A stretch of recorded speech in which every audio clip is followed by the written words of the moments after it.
Baka mag-ingat yung camera woman natin dyan.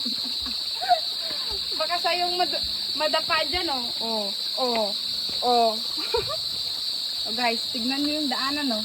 Parang daanan papunta sa Bagabag. Hi guys! So, for today's video, nag-request si Miss Ganda sa panaginip na ipapakita daw namin yung yung igiban namin everyday. Itaas mo. Yan, everyday. Kung saan kami nag-iigib guys, papakita namin. So, tara. Dito natin, guys, ito yung lagyan natin. Merienda time. Merienda time. So, tara guys, samahan nyo ako mag-igib.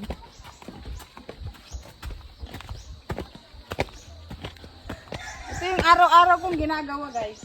So guys, meron tayong pangsarapa. Hindi ko alam kung ano Tagalog nito. Kasi may mga lumalabas kasi dun sa faucet na yung kulay dilaw. So kailangan natin sarapain guys. Sarapain. Ayan, bababa pa tayo guys. Yan pala guys, pakita mo dun.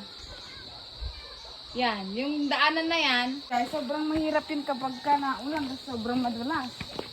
So, bababa po tayo. So, ayan. Ito pala guys, ito yung solar. Pero, inalis kasi nilipat dun sa taas, kaya hindi na kami nakakapag-igib dito. Kaya dito na kami banda guys. Ipakita mo kung gaano kadali ang daanan dito. Ito pala, dito pala. Tokyo! Sumama si Tokyo guys. Pagkita mo muna yung wait lang. Guys, sobrang hirap Zoom mo. Yan guys, sobrang hirap ng daanan dito madulas. Kasi ayun may lumalabas na tubig doon. Oh. Yan. Kailangan lang maingat guys. Oh yan. Pagkita mo dyan. Dito kami nag-iigib guys. Everyday. Everyday yan guys. So, itong faucet na to, papunta kinabaak. Yan, tanggalin muna natin. Tanggalin muna natin, guys. Ito, ito yung hindi na iinom. Ito yung everyday na ginagawa ko. So, ito, siyempre, linisan muna natin itong pangsarapa. Pangsarapa. Basta ganun, hindi ko alam kung ano Tagalog. Ayan, malinis naman to Meron kasing, yung kulay dilaw na So, ayan. Pakita mo dito.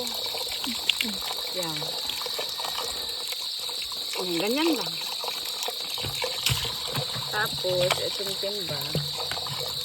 Malinis naman ito Kunting, ayan. Dito kami nag-iigib everyday guys.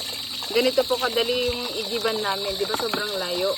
Unlike sa Manila o sa Isabela, malapit na yung nasa bahay-bahay na nila yung kuhanan nila ng tubig. Dito kasi sa amin, dito ganito pa kalayo guys. Kasi sobrang madalas pa kapag naulan. So, antayin natin ng mga ilang minuto to bago mapuno guys. So, sayang muna tayo.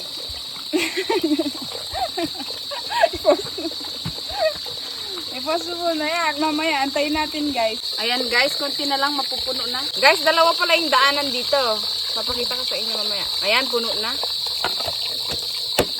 Ayan, maiwan na to guys kasi babalik pa tayo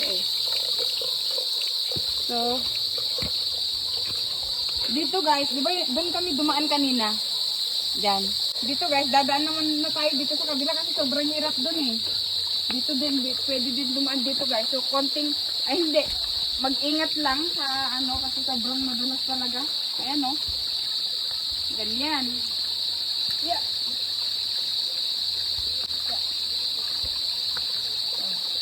Baka mag-ingat yung camera woman natin dyan. Baka sayong madapa dyan Oh, oh. Oh guys, tignan nyo yung daanan Parang daanan papunta sa Bagabag. Diba? Nakita nyo? Yung igiban namin, parang daanan ng papunta sa Bagabag. Sa Bagabag. Ito yung sinasabi ko kanina guys. Ito yung pinakamahirap. Ayan. Pagka ulan dito guys, sobrang madulas dito. Medyo mag-ingat lang pag naglalakad kasi ayun. Nasira kasi kapag ulan. Yung bahay kaya nila mas ganda sa panaginip. Ganito po kahirap ang tubig dito sa Sitio Bangad, hindi po madali. Ayan, ngayon nakita nyo na yung igiban namin guys, ganun po kahirap. Everyday po yung na ginagawa ko.